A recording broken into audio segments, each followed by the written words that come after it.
Perempuan di Pogadeng dibunuh mantan suami. Kuli bangunan cabuli keponakan hingga hamil. Mengintip keindahan Bromo dari atas para motor.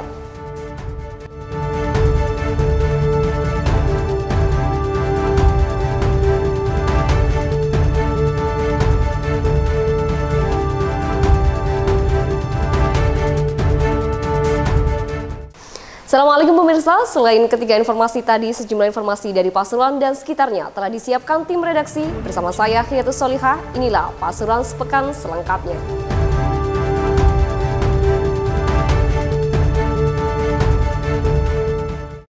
Badan Penanggulangan Bencana Daerah Kabupaten Pasuruan catat ada 2 desa di Kecamatan Purwosari tersapu angin puting beliung. Akibatnya beberapa bangunan dan rumah warga mengalami kerusakan. Badan Penanggulangan Bencana Daerah Kabupaten Pasuruan catat ada 2 desa di Kecamatan Purwosari tersapu angin puting beliung. Akibatnya, beberapa bangunan dan rumah warga mengalami kerusakan. 2 desa yang terdampak kencangnya angin pada Minggu 26 November 2018 sekitar pukul 15.30 waktu Indonesia Barat, yakni Desa Bakalan dan Desa Martopuro. Di Desa Martopuro, tepatnya Dusun Kemantren 2, salah satu rumah warga bernama Sri Wahyuni, 45 tahun, rusak parah akibat puting beliung. Sri mengatakan, saat angin terjadi, ia sedang melakukan sholat asar di ruang depan. Waktu itu sih masih sholat asar. Habis sholat asar, terus saya lari ke tetangga. Terus suami masih di sini, sempat adzan. Oh, itu sudah selesai sholat ya, Bu? Iya, tapi sholatnya wis nggak anu, Mas. Nggak diterusin? Nggak khusyuk maksudnya. Tapi diterusin aja, Bu? Iya, sampai selesai. Rumah Sri Wahyuni pun porak-poranda dengan atap berterbangan dan terlempar ke sekitar rumahnya. Beruntung, tembok dan beberapa pondasi masih berdiri tegap meski sudah tak semulus dulu lagi. Dari Purwosari, tim liputan melaporkan.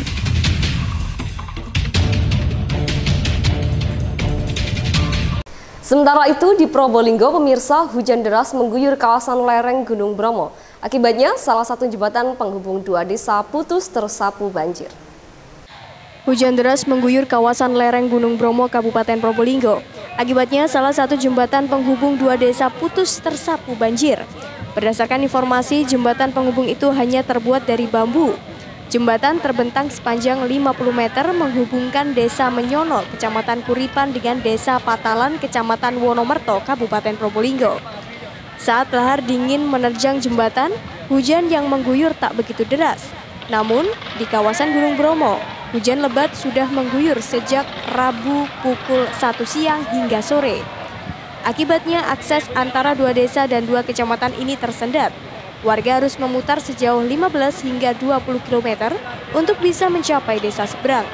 Sejatinya, akses tersebut tidak putus total, sebab yang runtuh tersapu lahar hujan adalah jembatan penghubung sementara. Di samping jembatan tersebut, ada jembatan permanen dari beton yang sedang dibangun. Jembatan yang ambruk ini pun tidak akan dibangun kembali. Dari Probolinggo, tim liputan melaporkan.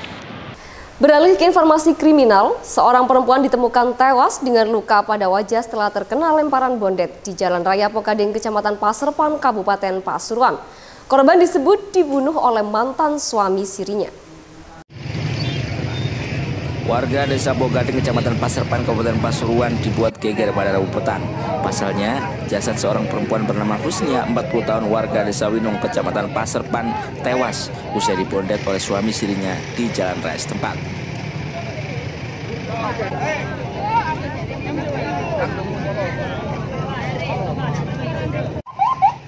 Korban dengan luka di wajah bahkan mata nyaris hilang langsung tewas di lokasi kejadian. Perempuan yang bekerja sebagai buruh rongsokan ini sepulang bekerja dihadang Mat, 45 tahun, tak lain mantan suami sirinya. Diduga bermotif dendam karena telah berpisah selama 2 bulan. Namun korban tak mau dirujuk kembali hingga membuat pelaku naik pitam. Jasad korban kemudian langsung dievakuasi oleh warga dengan menggunakan mobil patroli polisi.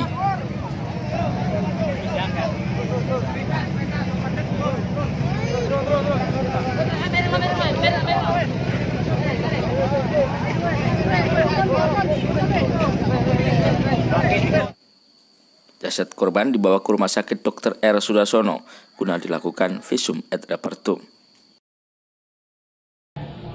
Berapa kali ledakan tadi? Nggak kedengar, Pak. Jadi cuma di daerah situ saja yang dengar. Itu korban langsung meninggal? Iya, Pak, langsung meninggal. Jadi kayaknya pas wajar. Itu korban pulang dari kerja atau? Saya pas di rumah. Masalahnya apa kira-kira? Mungkin masalah kan suami istri itu, Pak, tapi sudah tidak berumah tangga lagi. Oh, gitu. Mungkin masalah keluarga. Warta Promo TV melaporkan. Pelaku pelemparan bondet pada mantan istrinya di Jalan Raya Pogadeng, Kecamatan Paserpan, Kabupaten Pasuruan tertangkap. Ia sempat bersembunyi di kebun tebu, namun akhirnya polisi berhasil menangkap pelaku di rumah saudaranya di Keraton. Pelaku pelemparan bondet pada mantan istrinya di Jalan Raya Pogadeng, Kecamatan Paserpan, Kabupaten Pasuruan sempat bersembunyi di kebun tebu. Namun, akhirnya polisi berhasil menangkap pelaku di rumah saudaranya di Keraton. Diketahui pelaku bernama Mat, 45 tahun, asal Dusun Wonosalam, Desa Rejo Salam, Kecamatan Paserpan, Kabupaten Pasuruan. AKBP Rizal Martomo, Kapolres Pasuruan mengatakan, pelaku tertangkap di rumah saudaranya di Kecamatan Keraton, Kabupaten Pasuruan pukul 2 dini hari tadi. Pelaku pasrah saat polisi berhasil menemukannya di rumah saudaranya. Ia sudah tidak bisa bergerak banyak sebab pada bagian tubuhnya mengalami luka cukup parah setelah terkena ledakan dari bom ikan atau bondet. Ia melanjutkan sebelum penangkapan di rumah saudaranya usai melempar bondet kepada korban, pelaku melarikan diri ke arah timur tepatnya di kebun tebu. Pelaku kabur dengan meninggalkan motor tak jauh dari korban yang tergeletak di jalan. Motifnya yang kami ketahui bahwasanya pelaku merasa sakit hati ya terhadap si korban. Dari Bangil, Rozikin melaporkan. Pelaku pelemparan bondet pada mantan istri di Jalan Raya Pogadeng, Kecamatan Paserpan, Kabupaten Pasuruan sampai saat ini masih dirawat di RSUD Bangil. Ia menderita luka cukup parah pada sekujur tubuh karena terkena serpihan bondet. Polisi pun melakukan penjagaan ketat terhadap pelaku. Pelaku pelemparan bondet pada mantan istrinya di Jalan Raya Pogadeng, Kecamatan Paserpan, Kabupaten Pasuruan sampai saat ini masih dirawat di RSUD Bangil. Polisi pun melakukan penjagaan ketat terhadap pelaku. Kasat Reskrim Polres Pasuruan AKP Dewa Putu Prima YP mengatakan pelaku yang diketahui bernama Muhammad Ibnu ini berasal dari Dusun Wonosalam, Desa Rejo Salam, Kecamatan Paserpan, Kabupaten Pasuruan, masih berada di RSUD Bangil. Suami dari Kadek Devi ini juga menjelaskan pihaknya melakukan penjagaan ketat di ruang perawatan pelaku. Penjagaan supaya pelaku tidak bisa lagi melarikan diri. Pelaku dikenai pasal 338 KUHP dengan ancaman hukuman kurang lebih 20 tahun penjara. Untuk tingkat kesulitan ya kita memang dibantu warga pada saat di TKP itu kan jam 5 ya. Jadi karena sudah mau gelap, di warga kembali, kita dari tim Resmo menyisir dan mencari keterangan mana keluarga yang dekat di sana. Dari Pasuruan, tim liputan melaporkan. Menjelang akhir tahun, Kepolisian Resor Probolinggo getol mengungkap kasus kejahatan.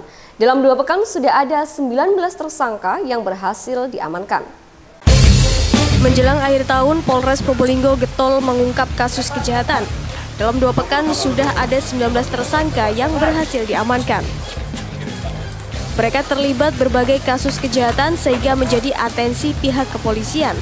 Di antaranya kasus kejahatan konvensional yang selama ini cukup meresahkan masyarakat. Kapolres menyebutkan kasus-kasus yang menjadi atensi itu meliputi berbagai kasus pencurian, seperti curanmor dengan 5 pelaku, percobaan curanmor 1 pelaku, jambret 1 pelaku, dan curuan. Selain kasus pencurian, ada juga 1 pelaku tipu gelap dan 1 tersangka kasus judi diamankan. Serta 3 kasus persetubuhan terhadap anak di bawah umur dengan 6 tersangka. Ada juga kasus pelanggaran Undang-Undang ITE dengan 1 tersangka. Dia berusaha untuk modusnya pakai kunci T itu merusak kunci. Rata-rata kan orang taruh sepeda motor itu tidak dikunci, dikunci namun tidak ditutup lubang kuncinya, itu yang mudah untuk dilakukan pencurian. Dari hasil pengungkapan tersebut, Kapolres menghimbau agar warga lebih waspada mengantisipasi kasus pencurian properti di tempat-tempat umum, baik properti di dalam mobil, di tepi jalan maupun di tempat umum lainnya. Dari Probolinggo, Sundari Adiwardana melaporkan. Seorang kuli bangunan asal Kecamatan Leces, Kabupaten Probolinggo diamankan polisi sebab ia tega mencabuli keponakannya yang masih duduk di bangku kelas 3 SMP hingga hamil 4 bulan. Seorang kuli bangunan berinisial AK 38 tahun asal Kecamatan Leces, Kabupaten Probolinggo diamankan polisi sebab ia tega mencabuli keponakannya yang masih duduk di bangku kelas 3 SMP hingga hamil 4 bulan. Bersama 4 pelaku perkosaan lainnya, AK yang kepalanya sudah dipelontos nampak mengenakan baju tahanan warna oranye dengan tangan diborgol. Ia yang juga seorang guru ngaji di musala tempatnya itu ditangkap pada pekan lalu. Penangkapan dilakukan setelah ia dilaporkan pada pertengahan November atas dugaan pencabulan pada Melati. Informasi yang didapat warta bromo.com, peristiwa kelam yang dialami Melati terjadi pada Agustus 2018 lalu. Saat itu, istri dan anak pelaku tengah tertidur di depan TV, salah satu ruangan rumah. Korban yang tidur secara terpisah kemudian didatangi oleh si paman. Dalam kondisi tertidur itulah Melati digarap oleh AK. Terbongkarnya aksi biadab AK lantaran istri pelaku mencium gelagat aneh pada korban. Beberapa waktu terakhir, sang tante mendapati perut Melati membesar seperti tengah hamil muda. Setelah didesak, korban akhirnya bercerita peristiwa sedih yang dialaminya. Bahkan dari pemeriksaan terungkap jika Melati hamil 4 bulan, sejumlah keluarga dan istri AK melaporkan AK ke polisi. Dari laporan itu, AK akhirnya diciduk oleh unit PPA Satreskrim Polres Probolinggo di bawah Komando Kasatreskrim AKP Rianto. Ada satu lagi korban masih usia 12 tahun. Ini masih pelakunya masih pamannya sendiri. Kejadiannya itu di rumah. Pada saat tidur bersama dengan istrinya, tidur bertiga, mungkin posisinya tidak sadar korban ini, ya disitulah dilakukan persetubuhan sampai hamil. Dari Probolinggo, Sundari Adiwardana melaporkan. Dari 7 tersangka kasus narkoba, ada pengemudi truk sayur turut diamankan oleh Satreskoba Polres Probolinggo. Bersama 2 temannya, ia urunan untuk pesta sabu dan berdalih agar tak mengantuk saat mengemudi. Dari 7 tersangka kasus narkoba, ada pengemudi truk sayur turut diamankan oleh Satreskoba Polres Probolinggo. Bersama 2 temannya, ia urunan untuk pesta sabu dan berdalih agar tak mengantuk saat mengemudi. Dari 7 tersangka itu, 3 diantaranya merupakan warga desa Kecamatan Sumber, Kabupaten Probolinggo, yakni Wayan Hadi Suyatman, Sutrisno, dan Lastoyo, dengan profesi sebagai pengemudi dan kenek truk. Mereka dibekuk di tepi jalan raya Kecamatan Kuripan, Kabupaten Probolinggo. Di hadapan polisi, Wayan menuturkan mulai mengkonsumsi sabu sekitar 3 bulan lalu. Awalnya, ia membeli sabu untuk dikonsumsi sendiri. Setidaknya 3 kali ia mengkonsumsi. Hanya saja Wayan mengkonsumsi bersama 2 rekannya dengan cara urunan. Kapolres Probolinggo, AKBP Edwi Kurnianto mengungkapkan, dalam sepekan membekuk 7 pelaku penyalahgunaan narkoba. Di antaranya 4 tersangka kasus narkotika dan 3 tersangka tanpa izin mengedarkan sediaan farmasi. Dari tangan tersangka, polisi juga mengamankan sejumlah barang bukti. Sabu seberat 0,47 gram dan seperangkap bong alat isap sabu. Oleh penyidik, mereka dijerat dengan pasal 112 ayat 1, subsider pasal 132 ayat 1, subsider pasal 127 ayat 1 huruf A, Undang-Undang Narkotika. Ancaman hukumannya maksimal 15 tahun penjara. Dari Probolinggo, Khairul Effendi melaporkan.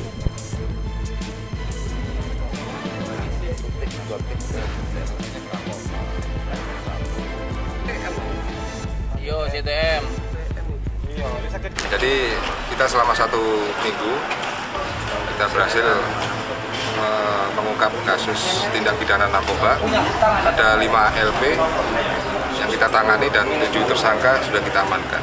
Nah, sopir, pekerjaannya sopir dibantu oleh mungkin temannya, kernetnya, ya, menggunakan mobil pickup, kadang memakai di dalam mobil pada saat istirahat, kadang di rumahnya salah satu temannya.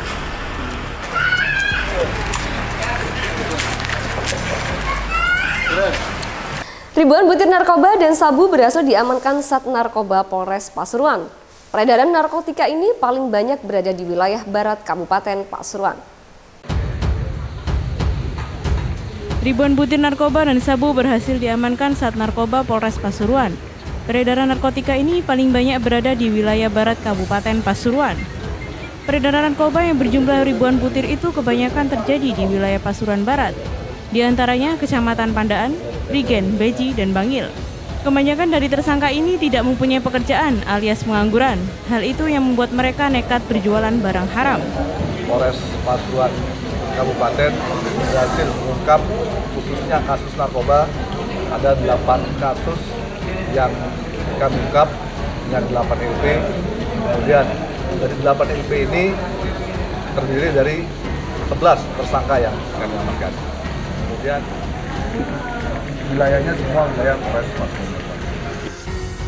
Dari Bangil, Tim Liputan melaporkan. Kecelakaan laut yang menimpa KM Multiprima 1 di perairan Lombok, Sumbawa masih menyisakan misteri.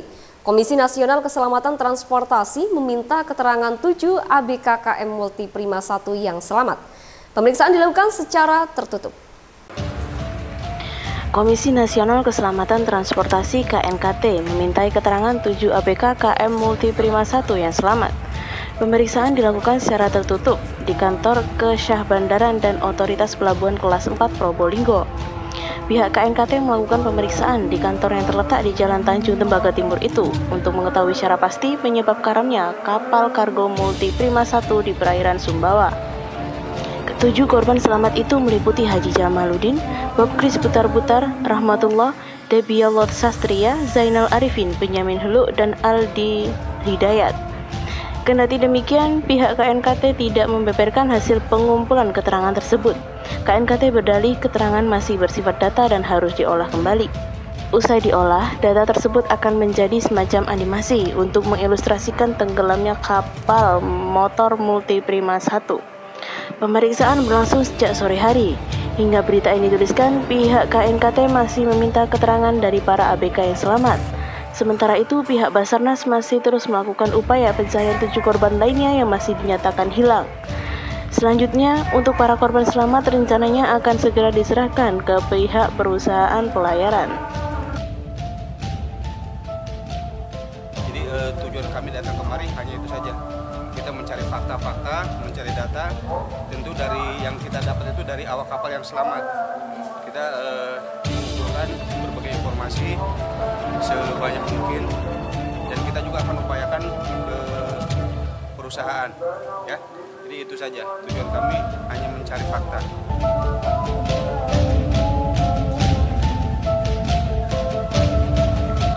Dari Probolinggo, Gufron melaporkan.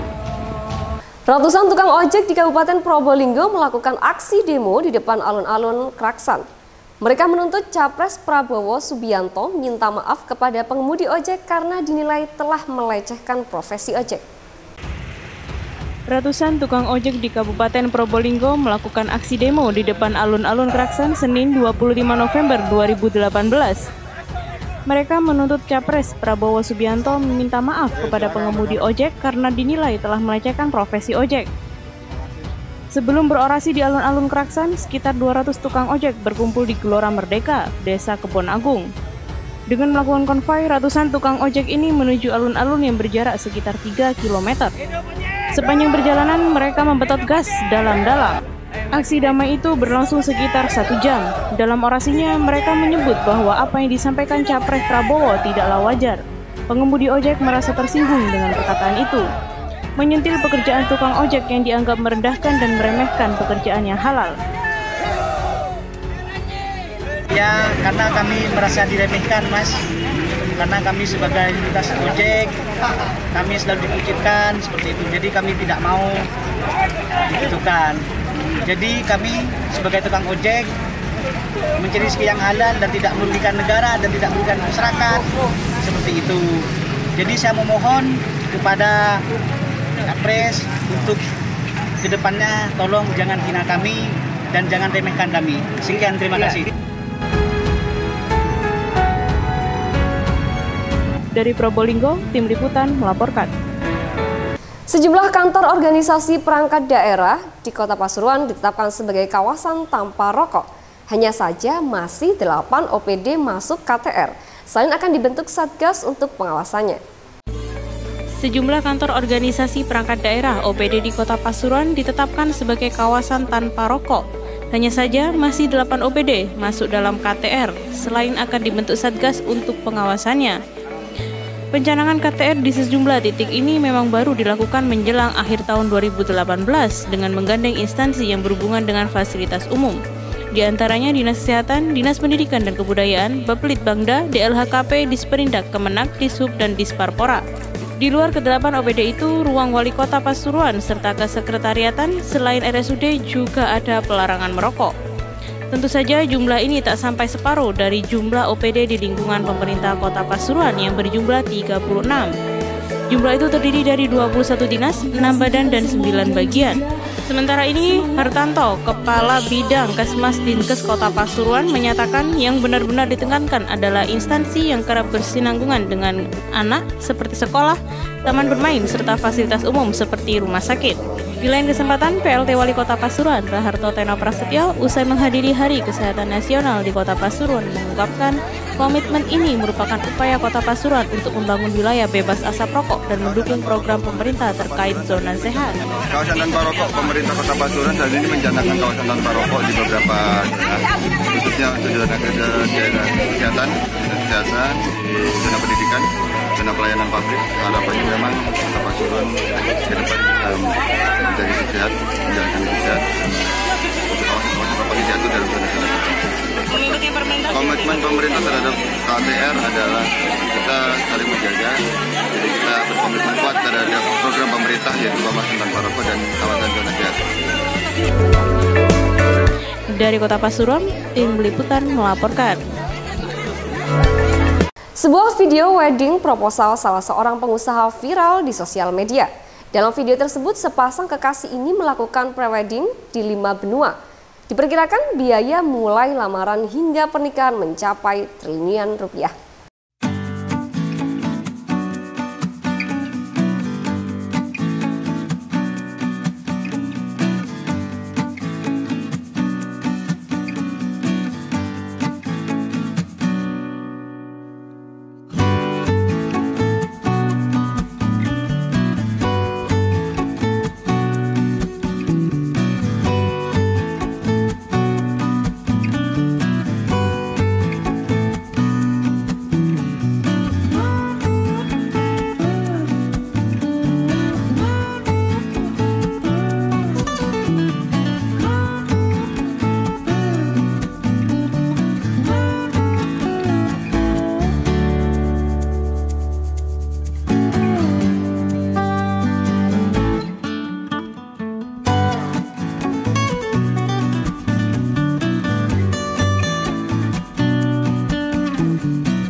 Informasi terakhir, eksotisme Gunung Bromo di Probolinggo sudah terkenal ke penjuru dunia.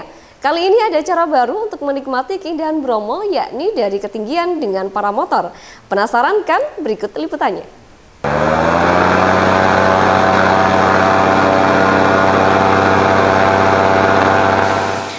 Eksotisme Gunung Bromo di Probolinggo sudah terkenal ke penjuru dunia.